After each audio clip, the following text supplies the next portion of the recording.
Well, we're going to go ahead and get started. Excuse me.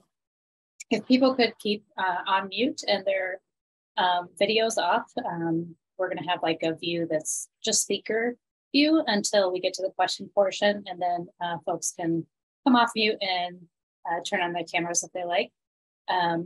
So before we get started and talking about what we can do to make our region a greener and more equitable place, I want to give a land back statement.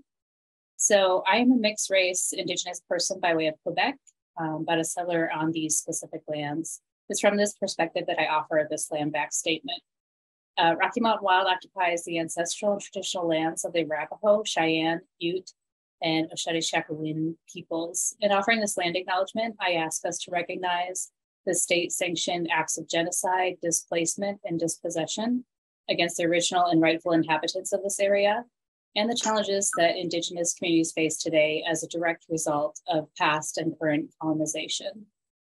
I also want to recognize the longstanding systemic racism, including economic and environmental injustice, which has created conditions that continue to disproportionately impact marginalized communities across Colorado and beyond. And we're actually going to be talking about one of those things here today. As a first step towards accountability and reconciliation, I ask that we commit to knowing this history and honoring our collective ancestors. I ask that we collectively learn to respect, trust, and affirm Indigenous sovereignty, history, knowledge, and experiences, and pledge to support the land back movement and reparations in any way that we can, until such time that the land is ceded to its rightful stewards, and all marginalized communities are treated equitably with justice at the forefront. And just like marginalized Coloradans won't be helped by simply acknowledging, we don't have the same experience. We can't just say words, we have to take action.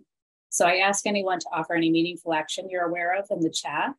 One thing that I'd like to bring into the space today is something I learned from a Pawnee elder, John Echohawk, who some of you might know from Native American Rights Fund. He mentioned that we can and should continually be pushing for co-management of public lands with the Indigenous tribes whose land it is. So I ask that we keep that in the front of mind when we're writing comments to the Forest Service or Bureau of Land Management or other management groups regarding their management plan updates. So with that, we're going to go into introductions. My name is Chris Talbot Heindel.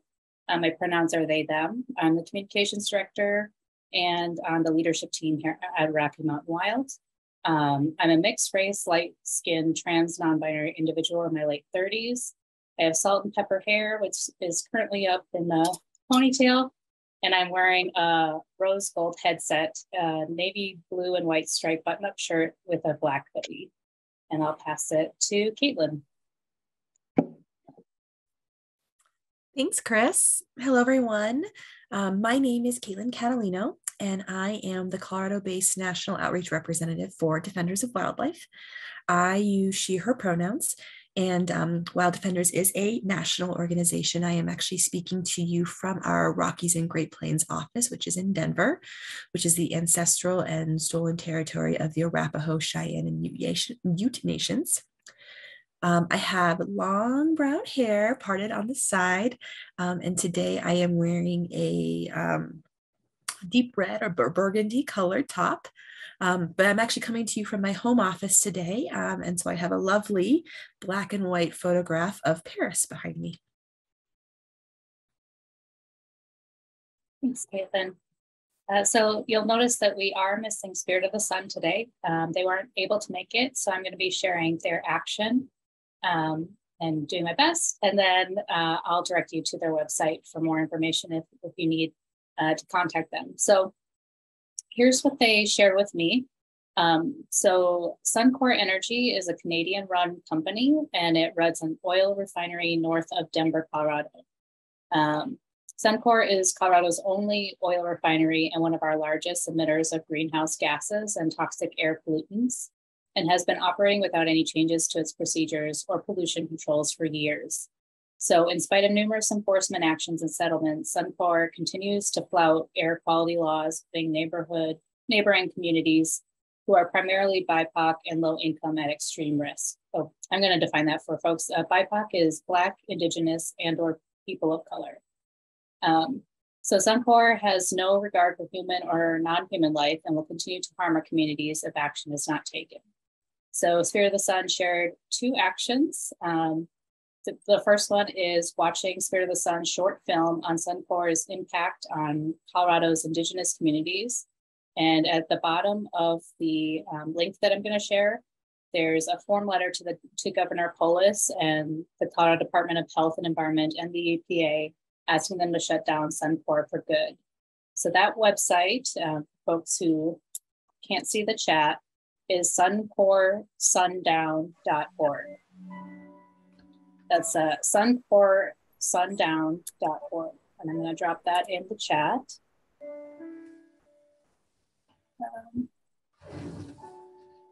Sorry, just muting. And then the second action is to donate to Spirit of the Sun's efforts to combat Suncor's harmful impacts through their mycelium program, which trains their community members to inoculate the soil in their communities and throughout native land with networks of mycelium to restore the health of our soil systems. Well, we cannot depend on the systems and power to create change. We educate ourselves and our community to protect the systems we hold dear. So that is a direct action you can take as well. I'm going to copy that link real quick. And so that link, for those of you who can't see the chat, is spiritofthesun.org /mycelium. So spiritofthesun.org/mycelium. I'll spell that for folks because I did not know how to spell it. It's mycelium, and I'm dropping that in the chat right now. So if you have any questions for Spirit of the Sun, you can contact them directly on their website, which is spiritofthesun.org. Unfortunately, they couldn't be here, but they can answer questions. They have more information on their pages as well, including that Suncor Sundown information. So I will pass it to Caitlin. Awesome. Thanks, Chris. And I am going to attempt to share my screen. Let's see.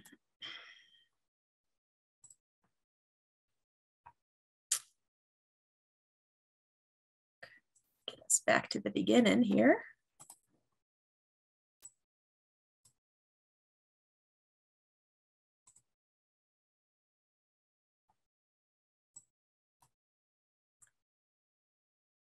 And everything is frozen.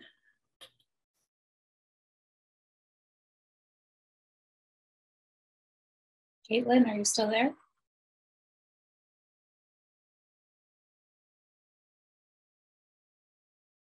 Okay, it seems we might have lost Caitlin.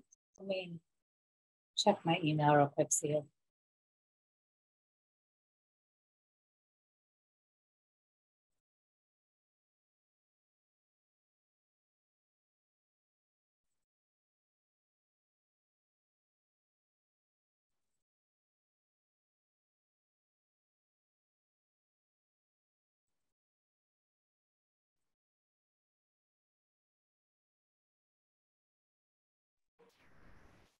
sorry, everyone. It seems to be technical difficulties. I guess while we're waiting for Caitlin to come back, I can tell you a little bit more about this week, in case anyone's interested in joining us for the rest of the week. So tomorrow we have direct actions with Wild Connections and the Wilderness Society. So another lunch and learn at noon. And then on Thursday, we have our Wild and Scenic Film Festival. And I can drop links to both of those. So the Wild and Scenic Film Festival is a film festival that was created by and for activists. So it kind of marries art with activism, which makes it my favorite event of the year, being both an artist and an activist. We have 9 films that we'll be screening, and kind of the general theme is no matter how you got into conservation, whether you do your best advocating from like your home desk, like I do, or if you spend your whole life studying one specific species, we're glad you're here. And there's always things that you can do at whatever level you feel comfortable doing. So that's kind of our theme for this year. And the website for the film festival is rockymountainwild.org /WSFF, which is Wild and Scenic Film Festival. So I will drop that in chat. So, and then there's also a link to get to the, what's the word I'm looking for? The lunch and learn for tomorrow. So the Wild and Scenic Day of Action for tomorrow. So I am not seeing Caitlin coming back or an email.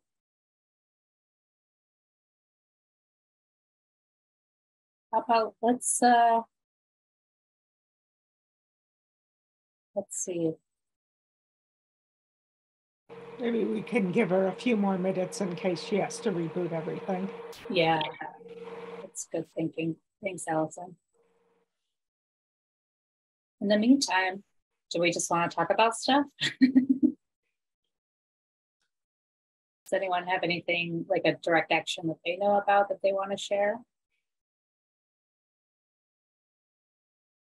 The Bureau of Land Management is, let me turn on my video.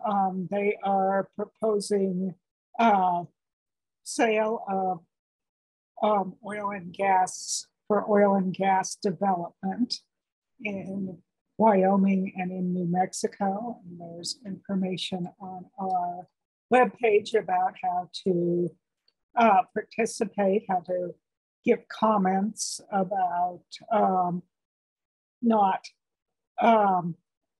selling parcels in areas that would impact biodiversity or wild plants or wild life. So let me find the link to that.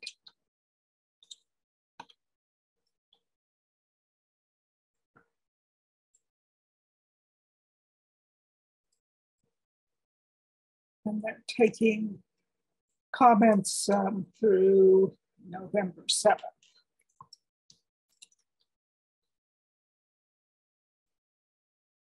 And on our webpage, we have a lot of information about how to participate. I'm also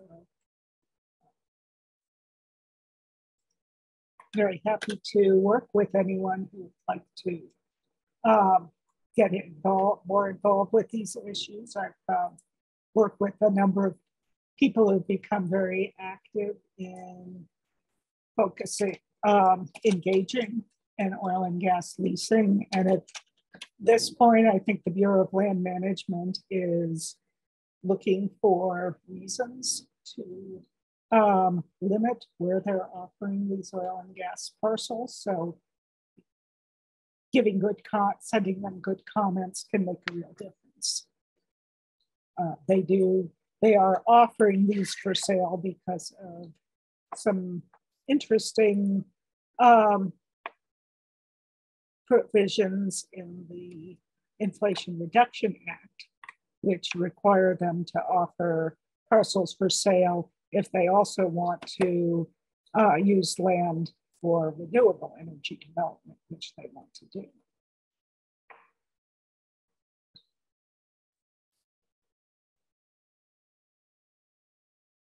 Now, unfortunately, Caitlin may have lost internet altogether. Yeah, I got an email. Her computer crashed and she's rebooting right now. So she should be back with us at some point. Does anyone else have anything to share? Any direct action? Well, this is Roland, and I can just tell you about the legislation we're working on for next year. And for those of you who aren't familiar, every year, thousands of horses from Colorado that are bought at auctions from private individuals or some of the BLM roundup horses that are offered for adoption find their way to Mexico, where they're slaughtered and processed into meat and sold to markets in Asia and Europe, where horse meat is considered a delicacy. So we are working on legislation that would make it illegal to buy or sell a horse in Colorado if either the buyer or the seller knew or reasonably should have known that the intended purpose was to send the horse for slaughter. So we're hoping we'll become the 5th state that bans this really inhumane practice. But being Colorado and being cattle country and everything else, we do have a lot of opposition. The cattle ranchers want the public lands for grazing cows, not horses. So they're very happy to see the horses eliminated. And we have other groups that say if there's not an alternative, the horses will probably just be left to starve, and we're working on those issues. But we think right now it's more important just to stop the slaughter. So, and if people want more information, feel free to let me know.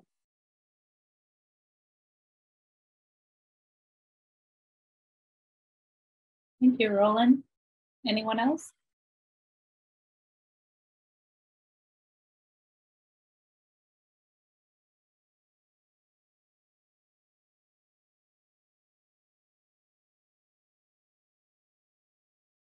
One thing that I can share is that Rocky Mountain Wild has a page called Environmental Actions Weekly Roundup, and we post every week on Friday events, community science projects, jobs, internships, scholarships, volunteer opportunities, and direct actions that we learn about. So if you have any direct actions you want to share with us, you can email me and we'll add it to that list. But I will drop that in the chat as well. It's rockymountainwild.org/EAWR. And it's updated every Friday.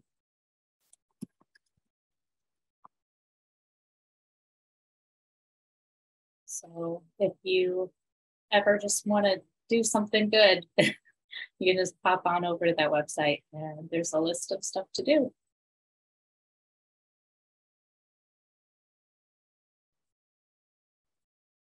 We could watch the Suncor movie while we're waiting. Oh, that's, yeah. Let me see if I can figure out how to do that. Yeah, when you start sharing your screen, there's a little thing in the corner that for optimized for video clip. Make sure you click that before you select a screen to share. Optimized for video. Oh, I see it.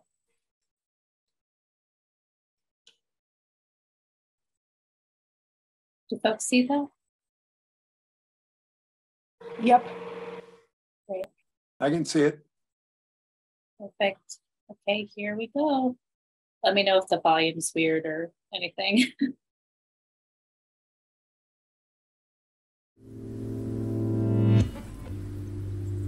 I reside in what we now call Commerce City, Colorado, which is really the homelands of the Ute, the Cheyenne, the Arapaho, the Lakota, the Kiowa, the Chicano, and 48 tribes that still live and travel through these spaces. Ancestrally, a space that respected that it had certain sources of life, and you had to respect the region for what it honored and what it offered, and the indigenous people did.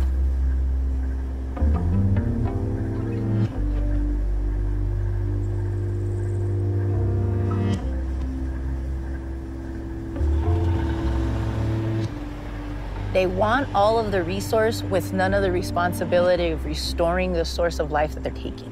That is where I have grown up my entire life, where I have practiced our traditional ways of life. I think a lot about Suncor being right next to the Platte River. Those very same waters are right next to the Suncor refinery.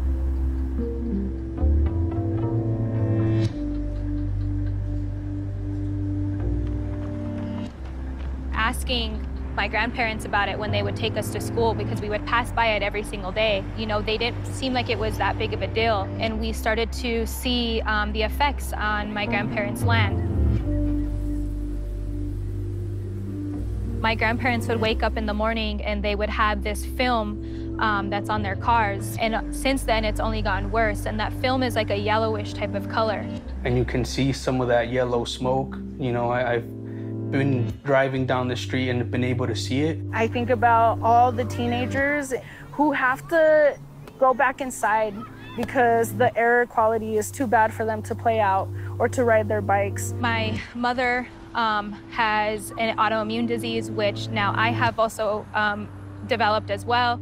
Families who've lived here for, decades, who are reporting that their children are having a hard time breathing, concentrating, having nosebleeds and things like that. I don't think they understand how they've affected our air and our water, and nor do I think that they care.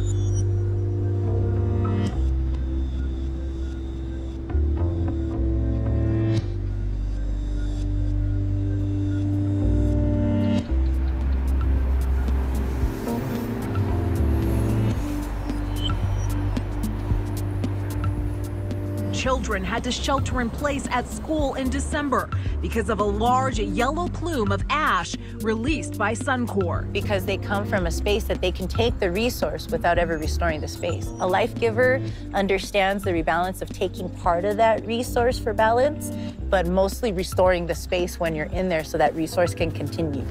It's supposed to be sustainable.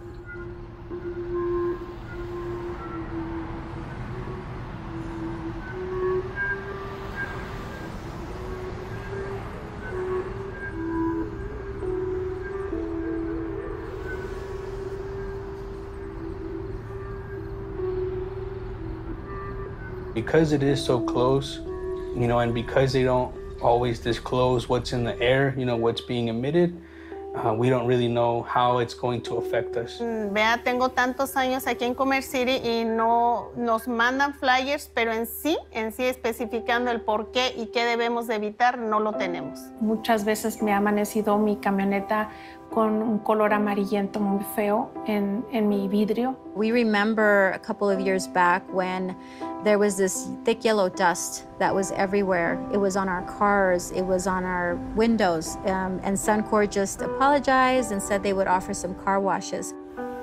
Tengo otras conocidas que me dicen que sus hijos padecían de mucho sangrado y con el tiempo el doctor les fue diciendo que quizás era por el medio ambiente. Entonces también mis hijos pasa mucho de eso y pues a veces no sabíamos pues por qué, hasta que vas investigando y vas sabiendo, entonces pues tiene que ver como pues en la contaminación en la que vivimos. A lot of the people in my house, they get migraines.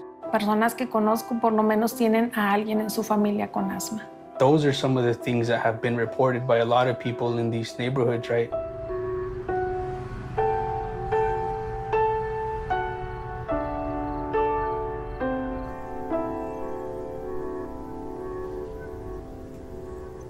And they've been allowed to do that for only economic benefit while they have literally diminished the quality and health and safety benefit of everything, the quality of soil, air, land, and the people. Mi marido tiene viviendo 40 años en la misma casa, entonces hay raíces porque sus hijos mayores crecieron aquí.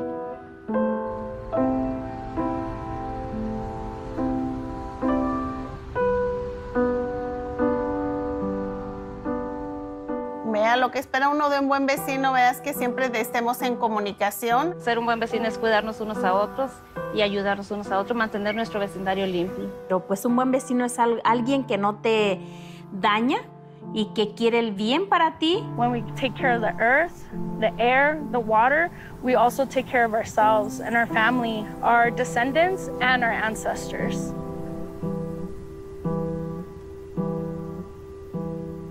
Yeah, Suncor's just on the other side of all those trees, You can even see it flickering right now. It's all right there, in our backyard.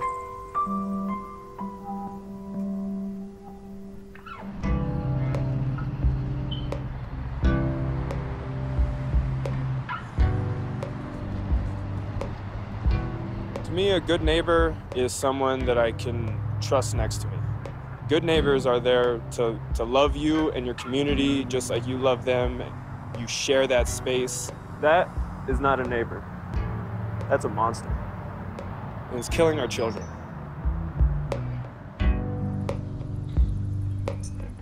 We are not only able to speak up, but that people are willing to listen and that there's going to be change. This wouldn't fly in an affluent community. This wouldn't fly in a predominantly white community. Because no matter what the state accuses that Commerce City refinery of, it doesn't seem like anything ever changes. To outsiders, it's alarming. But to people who live near Suncor, it's just another day in the shadow of a seemingly untouchable giant. Me entristece más que nada por el hecho de que cuando yo supe que eran ellos mismos los que se regulaban, me entristeció mucho porque sentí que no les importamos como personas, como seres humanos. Now that we know that this is happening to more of us, then we feel like the strength of the community, the strength in numbers. And so our community is very ready now to make sure that Suncor is held accountable. Cultivando is an environmental and civil justice organization chosen to set up new air monitoring devices around the refinery and nearby neighborhoods. Our monitors will measure up to 50 toxics, including radioactive matter. The information that will be picked up from these monitors will then be fed into a bilingual website, which we will also be creating, and will list all the toxics that have been detected by the monitors, as well as the associated health conditions that are tied to those. The people who have to live around an industrial zone are the low-income families, are my people. You know, if not enough people are speaking up and trying to advocate for our communities, and that's when we have to step in. Estamos aquí, somos vecinos, somos comunidad, y que pues no es justo que nos esté perjudicando de esa manera.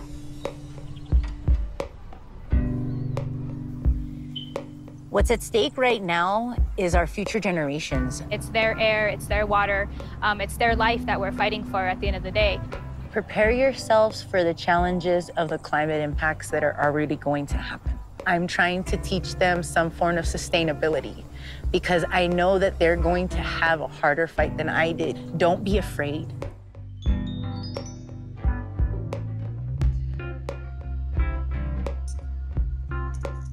My hopes, right, is that more people will join the cause. If they continue business as usual, we will be choked out and flushed out of our homelands. That's just what's going to happen.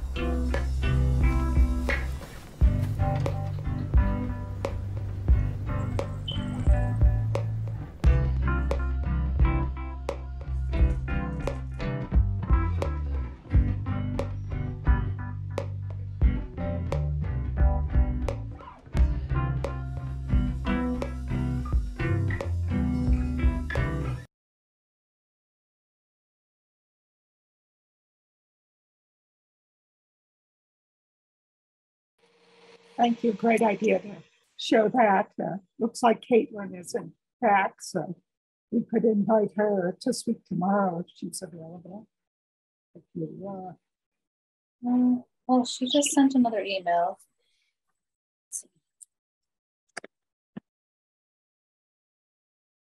I'm going to drop that Suncor link again.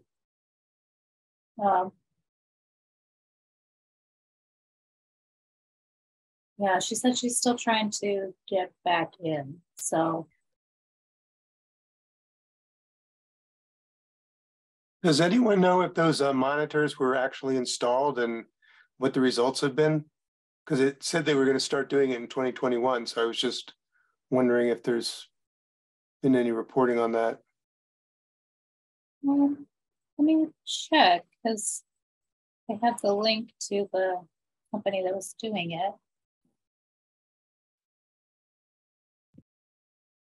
And we find the same thing around factory farms. They're usually placed in low-income communities, and it pollutes the soil, and crime rates go up, and it's just awful. It's very similar to the Suncor situation.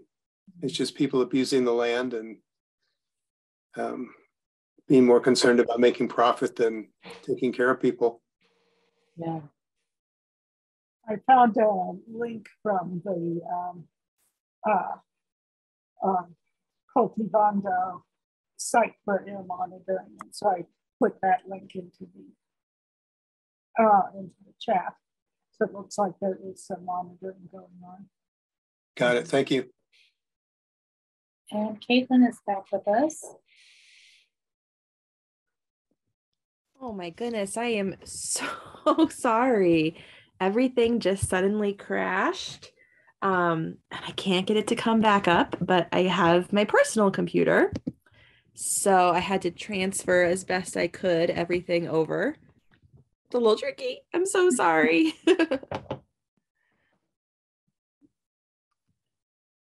So we were just watching the film, the Suncor film, and checking all that out.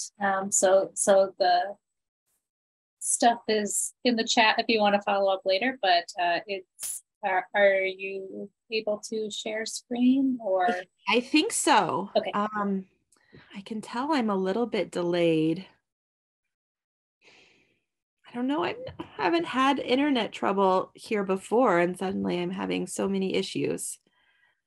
Let me see. Maybe if you turn off your camera, that yeah, faster, a little less delay. Okay. When I speak, do I sound okay? Do I sound a little laggy? No, you sound great. Okay. Well, let's see. Let's see. I don't know. I guess I could just talk. I worry a little bit about sharing my screen. But if you're okay with that, Chris. Yeah. Or if you wanted to email it to me, maybe I can share it. Oh yeah. Here, let me. It's a shared thing. Let me see if I can do that real fast. Oh.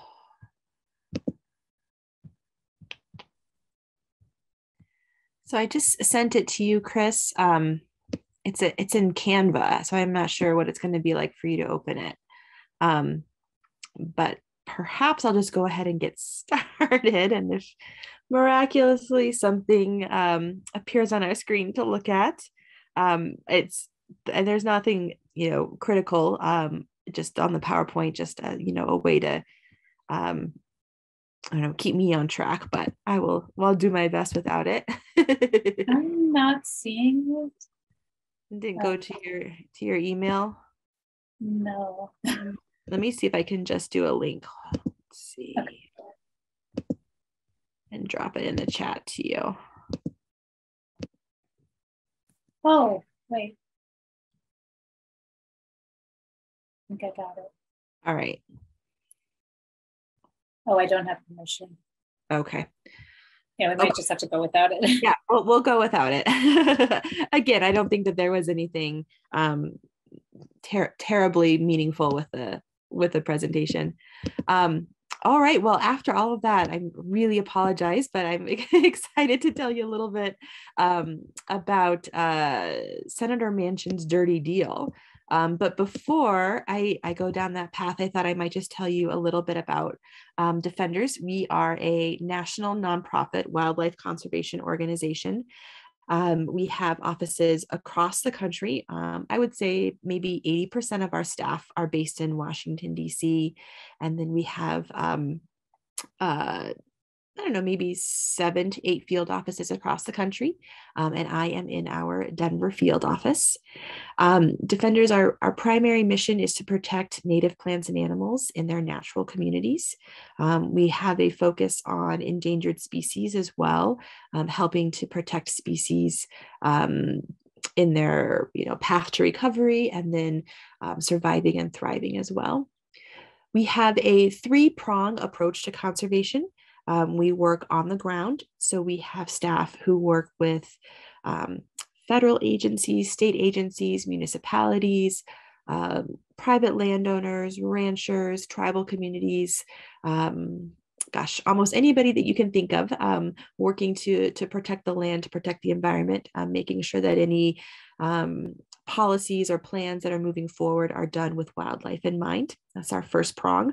Our second prong is in the courts. We have an incredible legal team that works to uphold our important environmental laws and hold agencies and industries accountable.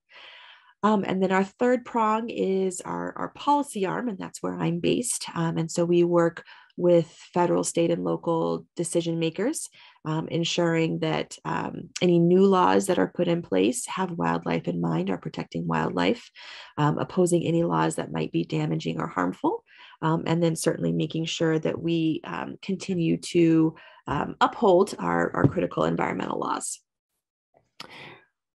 So quickly, I also just wanted to talk about the important role of an advocate and why it's so critical to have folks use their voice in various ways. One of the best parts of my job is the opportunity to empower individuals to speak up and to be in communication with their elected officials. I work primarily with our federal elected officials, but certainly this all applies to state and local officials as well. But you know, the members of Congress are there. They are elected by citizens, and it's in their important. Your important role is to be in communication with them and to let them know about your thoughts and feelings about legislation that's happening or policies that are happening. And that can often be intimidating. And so I really enjoy opportunities that I have to empower individuals to take action, to be in communication, whether it's writing or calling or meeting members of Congress in person.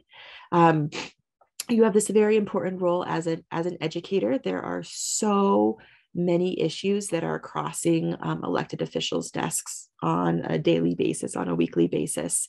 And they have staff to help them understand sort of the nuances of the policy, but it's so helpful when you as constituents are able to provide them with additional information, but not just the facts and the figures, because they can get that from a lot of different people, but from the impacts that this policy or this law would have on you, would have on your community. You want them to know why you care about this issue and why they should be taking action, whatever that action is.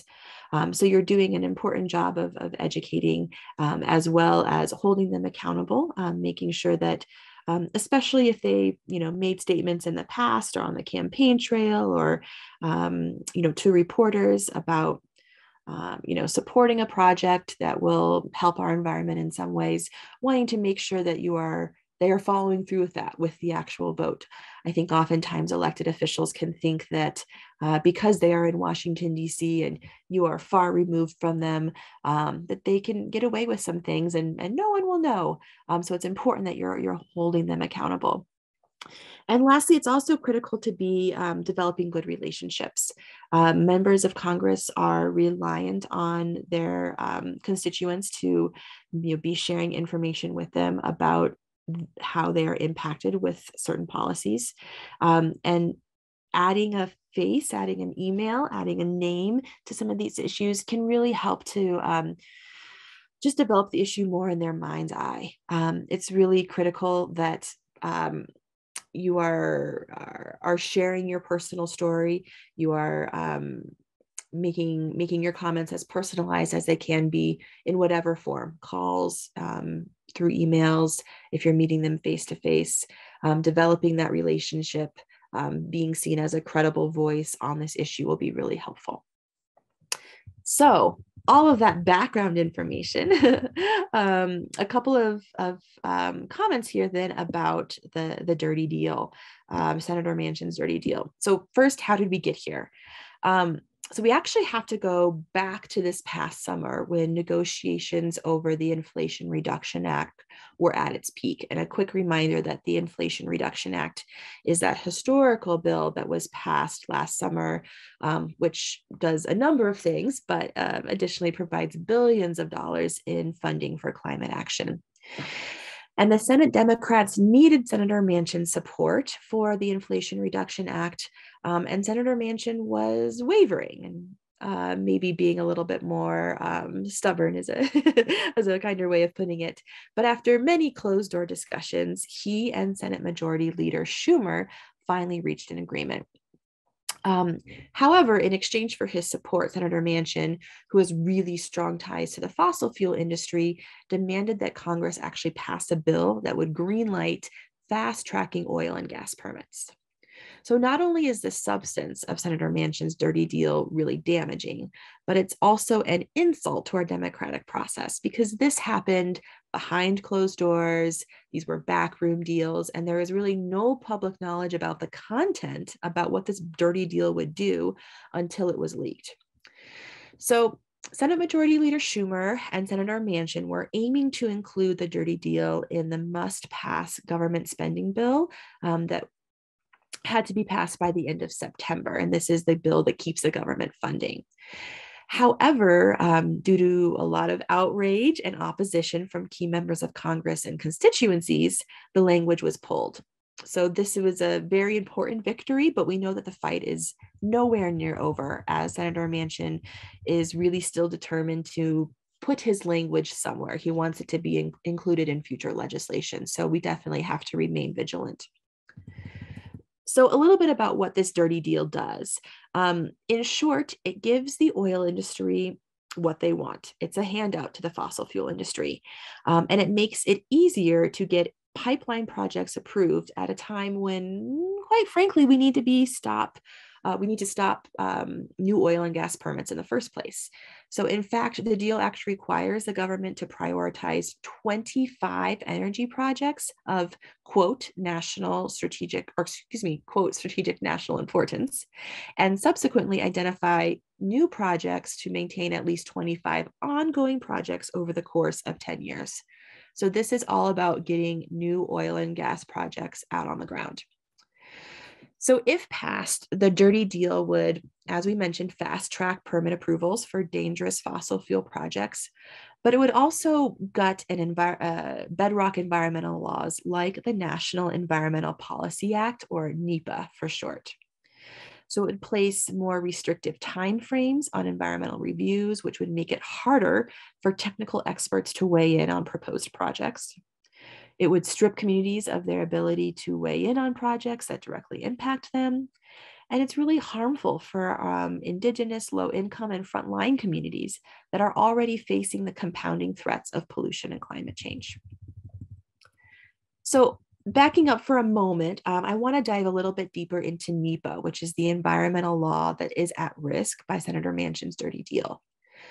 So NEPA was passed in 1969, so roughly 50 years ago, and it ensures that the federal agencies must publicly evaluate the environmental effects of their actions and include the public in their decision-making process. So NEPA gives the public a voice when they're faced with projects that may profoundly affect their lives. And these are any and all projects that use federal money. So they're environmental projects like oil and gas leasing, coal leasing. There's infrastructure projects like building dams and highways, even building federal prisons. All have to go through what's called the NEPA process, which includes public support, or excuse me, includes public opportunity for comment. NEPA was passed with strong bipartisan support, and it's actually a model that's been replicated by more than 100 other countries around the world. So quickly, there are three basic principles of NEPA. The first one is transparency. And so that means that when the federal government wants to build or fund a project, it has to share its plans with the public first and offer opportunities for the public to provide feedback, because after all, it's the public that has to live with the project's consequences. The second principle is informed decision making. And so as the federal government prepares to build or fund a project, it has to conduct a detailed assessment that covers the consequences of that project for local communities, and those consequences could be good or bad. They have to cover alternative ways to develop the project that still meets the government's needs, but can also better protect people and the environment. And it outlines measures that can be taken to lessen any harmful impacts of the project. And third, so one is transparency, two is informed decision-making, and third is giving the public a voice. And many would argue that this is the most important pillar of NEPA.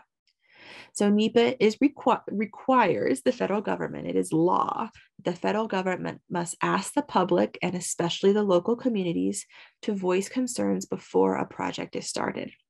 And the government must also ask for the local experts for their expertise regarding the project as well. And so these public comment opportunities ensure that projects are undertaken with the benefit of our communities in mind. And public input leads to better developed projects with greater consensus and protections for our health and our environment. So a reminder that all of these things could go out the window or could be severely limited or gutted if Senator Manchin's dirty deal passes. It absolutely targets the NEPA process and the ability for communities, for individuals, for experts to weigh in when faced with any sort of federal project in their backyard, in their community. But obviously for Senator Manchin, we're talking specifically about oil and gas projects. So that's why we need to take action. And specifically for our Colorado senators, Senator Hickenlooper and Senator Bennett, it is critical that they are hearing from their constituents about why we need to oppose the dirty deal and also make sure that we're blocking it from any future legislation. Because Senator Manchin certainly has his eyes on some pieces of legislation that may be up for debate and for vote as we get back from the election. So what I'm going to do is I'll drop in the chat a link. Perhaps we can also, Chris, we might be able to send this in a follow-up email as well. It's one of those kind of funny links that have a lot of random letters that don't make a ton of sense, but I will drop it in there anyway.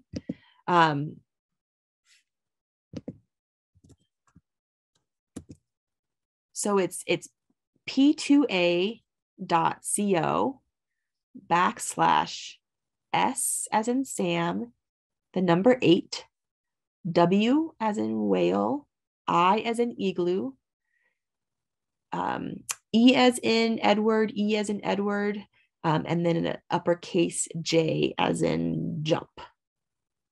So we'll put that in an email to you as well, but you can also click on that and that'll just take you to a quick action alert form. This is also a great opportunity to personalize your message, even just a little bit right at the top. I always recommend to the activists that they personalize as much as they can written when they receive sort of like a form letter from an NGO like Defenders, to personalize or add whatever sort of information you want at the top of the email. Oftentimes when these emails are sent off to agencies or to their members of Congress, the staffers that are reviewing these emails, if everything looks the same, that opening paragraph looks the same as the 20 emails that came before it, it's just going to be kind of put into that pile. And they honestly may not read all the way down to that really important information that you shared that came from sort of your personal experience.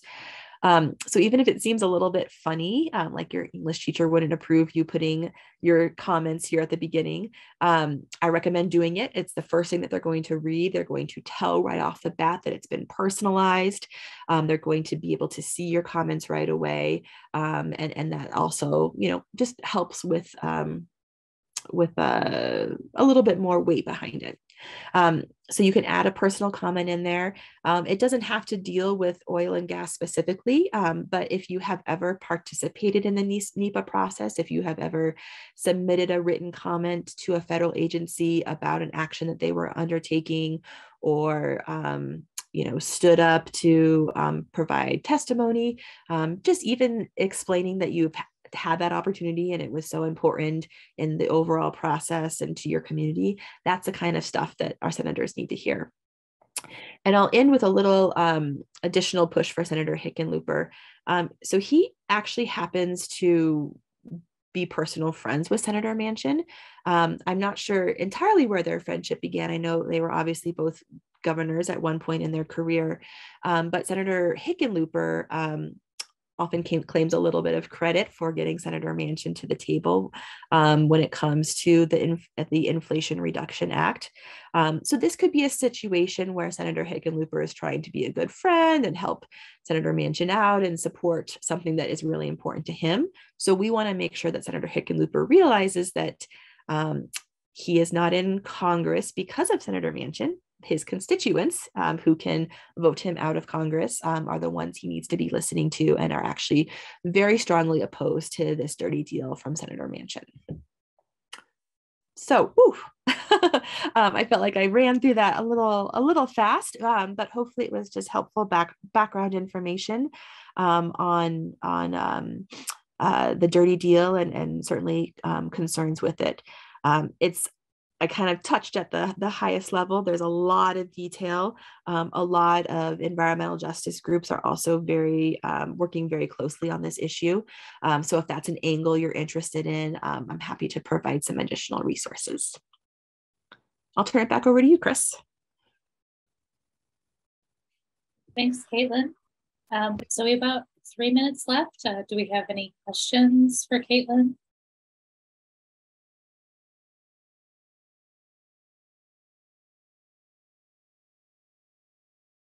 I'll just follow up on what Caitlin was saying about personalized emails. And when you do these form emails, like I get dozens of requests every week to just click on it. They call that slacktivism.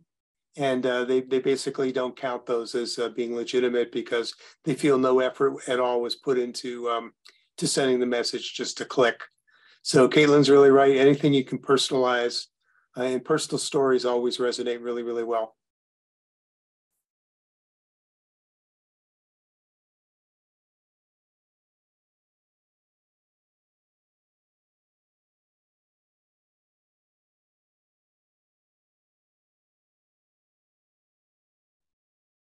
Okay, well, if we don't have any questions, Caitlin, do you have any last words or? I don't. I just appreciate the opportunity, Chris, and I apologize for all of the technological issues. Chris, I can probably also turn our presentation into a PDF and maybe send you that link as well, in addition to the phone to action link for people to take action. And this action will be live for a while. So if you don't get to it today, it's certainly going to be an important issue in the coming months. So I encourage you to take action when you have a chance. Great, thank you so much. Anyone else, last words? We got about a minute left.